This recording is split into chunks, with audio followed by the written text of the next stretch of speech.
Koyaş desem koyaştınız insan kızlar, vücudunu ateş dese volkan kızlar. Cemalı Ayşahla gözü çolpan kızlar, sevgi vefa dünyası da sultan kızlar.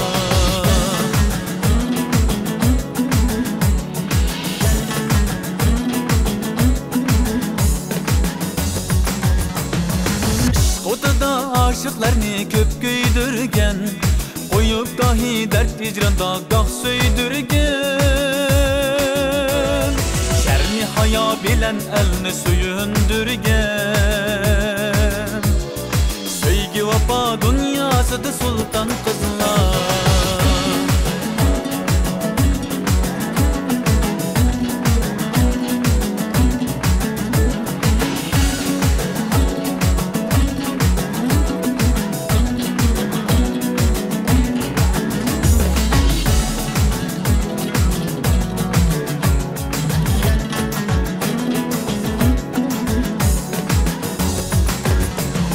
Siler mihir gül tacının durdanesi, icat emgek şan töhfünün pervanesi. Siler millet vatanni yurtның anası, sevgi vefa dünyası da sultan kızlar.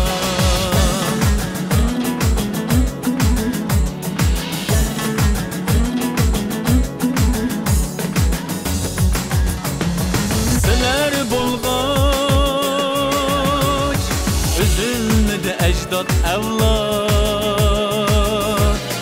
siler bulgaç olmadı yurt vatan berbat. Siler üçün cenge kirdi talay ferhat, sevgi vefa dünyası da sultan kızlar.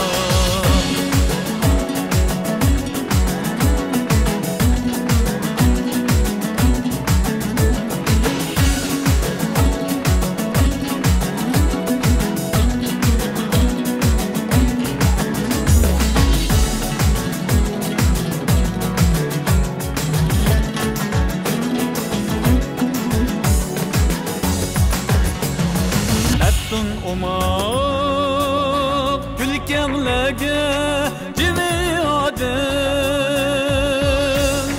yığlasanlar yığlar asman, yığlar asman, yığlar alem, yığlar alem. Naz kulkanlar keltirdu şatlık alem, şatlık alem.